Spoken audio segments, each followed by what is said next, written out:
Hey, good morning, people. I'm back with an answer to a question that I received in my chat regarding the video that I had posted last time, a couple of days ago. And the question was that Padmajaa, I have been following you for some time on Instagram and on Facebook, and I know that you are a wellness consultant and you are a wellness coach and a mentor and work with people who have mental health challenges. How come that you, being a practitioner of meditation and mindfulness, did you experience going into these states of depression or unpleasant states of mind? And thank you for this question, because I had the same question in my mind when I was much younger. When I was new to the practice of meditation, I was not aware about what meditation actually is.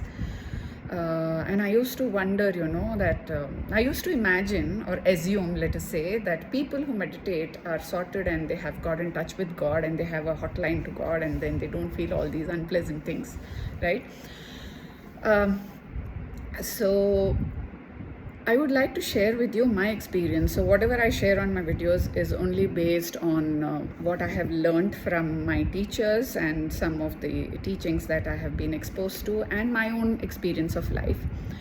That this is not the first time that I'm going through a feeling like this or feeling low.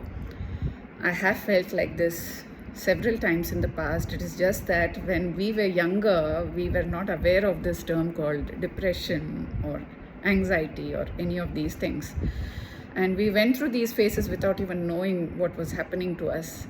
And now I'm so glad and thankful for all the awareness that we have received because of technology and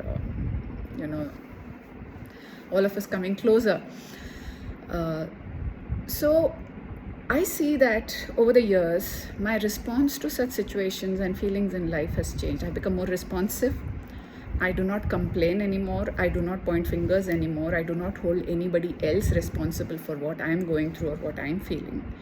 Because meditation has taught me to become an observer. It has taught me to become more aware of what is happening with me, to become aware of the fact that the mind has this tendency to create stories around experiences that we have and to tie it back to something that happened in our past. Okay, the mind does its mind thing. It is important for the mind to do its mind thing also, because it is the very same mind who also brings you an awareness of the pleasant experiences that we are having in life.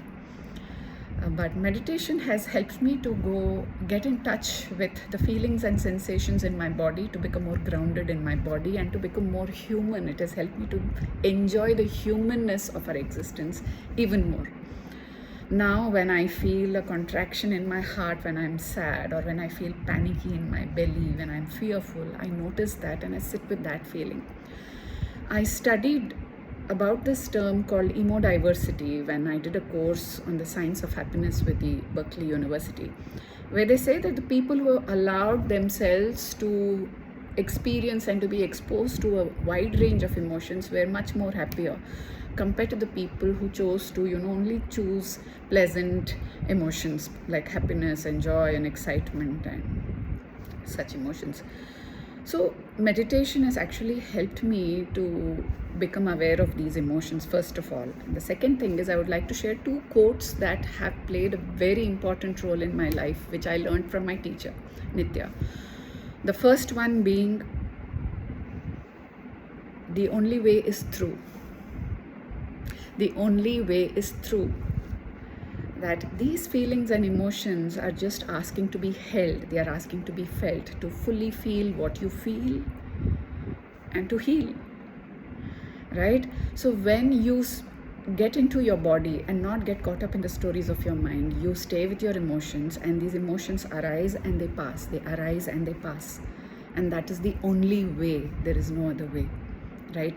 And the second quote that has played a very important role in my life is, infinite patience is the fastest way.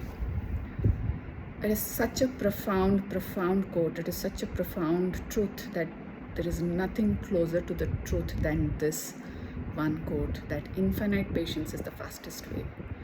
As contradictory as it may seem, but this is something that I've experienced in my own life, that when you are patient and when you are ready to let go of the need to hold on to a particular kind of outcome that you hold in your mind is good for you, life has its design and its plan for you, which is always better than you can imagine.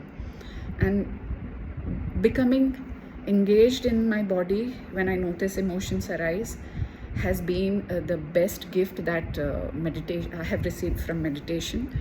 And I'm noticing that I'm able to pass through these situations much more quickly than I used to in the past. In the past, it has taken sometimes a few years for me to get out of such situations, right? So this is something that I wanted to share with you all today. Plus, having friends, genuine friends around you who care about you and who will understand you when you're going through such a situation, who will hold space for you, and who will support you and accept all your tantrums. Sometimes when you are with your loved ones, you tend to allow them to see the other side of you. So that has also been an extremely strong factor in me coming out of this situation, along with the practice of mindfulness. And I want to tell you that my practice of meditation and mindfulness is not that something that I do for hours together every day. In the beginning, when I was learning the practice, I used to practice it for a long period of time. But over the years, I have recognized the importance of quality over quantity. Being more consistent compared to doing it once in a while for a long period of time has worked more effectively for me. So for all those of you who are thinking about or experimenting with meditation, I would say that don't beat yourself up with having to practice for a lengthy period of time. Just try to start with 5 minutes or 10 minutes a day, but do it every single day.